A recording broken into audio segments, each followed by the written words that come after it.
ఈ అత్యాచారాల విషయంలో రెగ్యులర్గా సుల్తానాబాద్ లో మైనర్ బాలిక మీద అత్యాచారం జరిగింది. నాగర్ కర్నూలులో గిరిజన మహిళ మీద వారం రోజుల పాటు అత్యాచారం చేశారు. ఇదే నాగర్ కర్నూలులో ఇద్దరు రైతు కూలి మహిళల మీద షాపు యజమానులు కారులో అత్యాచారం చేశారు. ఇట్లా అనేక ప్రాంతాల్లో అత్యాచారాలు జరుగుతున్నాయి మహిళల మీద. కానీ దీన్ని నిర్వహించే ప్రయత్నం పాలకులు చేస్తలేరు. కఠినంగా వివరిస్తే వాళ్ళకి భయం అనేది చూపడితే అప్పుడు గుండాలకు ఇటువంటి రౌడీలకు వాళ్ళు కంట్రోల్ ఉంటారు. ఏదో సామరస్యంగా దీన్ని ఉంచాలి, దీన్ని బయట తీసుకురావద్దు, దీన్ని క్లోజ్ చేయాలని చెప్పి ఆలోచన ఉంటే దీన్ని కాపాడలేరు. ప్రజలను కాపాడే పరిస్థితి లేదు. ప్రజలను కాపాడలేరు, మహిళలను అసలు కాపాడలేరు. మహిళలను కూడా ఇది జరిగింది.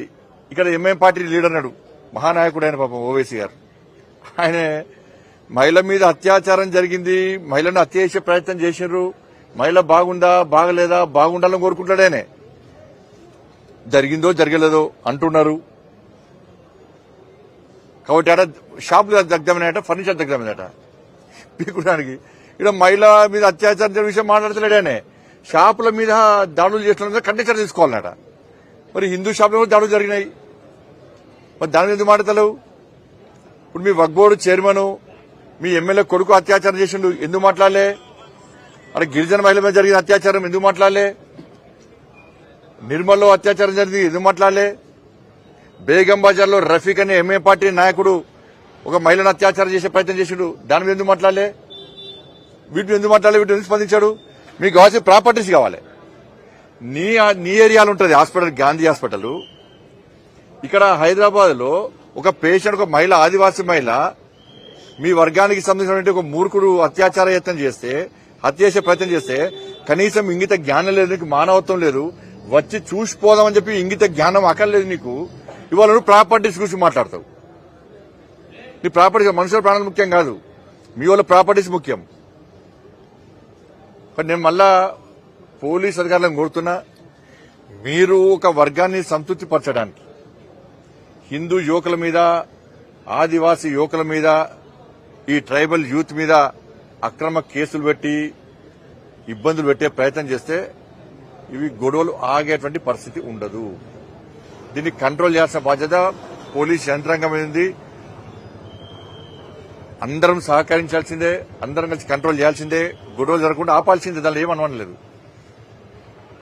పోలీస్ అధికారులు నిష్పక్షపాతంగా వ్యవహరించాలి అని డీజీపీ గారితో మాట్లాడడం జరిగింది. ఎవరు కంట్రోల్ తప్పినా కూడా వాళ్ళని కంట్రోల్ చేయాల్సిందే, గొడవలు నిర్మూలించాల్సిందే. దానిలో ఏమనలేదు. కానీ గొడవలను ఆపడం పేరుతోని ఒక వర్గానికి కొమ్ము కాసే ప్రయత్నం చేస్తే, ప్రభుత్వ ఒత్తిళ్లకు పాలకుల ఒత్తిడి తలగుతే ఇలా గొడవలు ఆగే పరిస్థితి ఉండదు. కానీ కొమ్ము కాసే ప్రయత్నం చేయండి, నిష్పక్షపాతంగా వివరించండి. మీరు వాళ్ళను తృప్తిపరచడానికి ట్రైబల్ యూత్ ను, ఆ ప్రజలను ఇబ్బంది పెట్టే ప్రయత్నం చేస్తే దానికి వేరే రకంగా మళ్ళీ వాళ్ళు ఆలోచిస్తారు. ఈ గొడవలు ఆగేటువంటి ప్రయత్నం జరగదు. మీరు కింది స్థాయి అధికారులు కూడా సీరియస్ చెప్పండి. కింది స్థాయి అధికారులకు కూడా మీరు కంట్రోల్ చేసే ప్రయత్నం చేయండి తప్ప వీళ్ళు ఇబ్బంది పెట్టే ప్రయత్నం చేస్తే చాలా ఇబ్బంది వస్తుంది. కాబట్టి వారిని సహకరించే వ్యక్తుల మీద కఠిన చర్యలు తీసుకోవాలి. ఎంఐఎం పార్టీ నాయకుడు ఇప్పటికైనా బుద్ధి మార్చుకోవాలి, మానవత్వంతో వ్యవహరించాలి, రాక్షసంగా వ్యవహరించద్దు. నీకు ఇంతవరకు మీ పార్టీ నాయకులు, మీ వాళ్ళు చేసిన అత్యాచారాల మీద మాట్లాడు. ఫస్ట్ వచ్చి ఒక్కసారి వచ్చి ఆ మహిళను చూసిపో. నీకు మానవత్వం ఉంటే నీకు టీవీలు, సోఫాలు, కార్లు, ఇండ్లు ముఖ్యం, మనుషుల ప్రాణాలు ముఖ్యం కాదు. రాక్షసులు కదా మీరు. మీ పార్టీ అటువంటి పార్టీ మీది. కాబట్టి ఇటువంటి ప్రయత్నాలు మంచి కాదు. కాబట్టి దీని మీద ప్రభుత్వం సీరియస్ వహించాలి. ఏ పార్టీ స్పందించదు. అక్కడక్కడ ఎవరొకరు చిన్నగా స్పందించాలని స్పందిస్తారు. 7,000 ప్రజా సంఘాలు, 7,000 మేధావులందరూ కూడా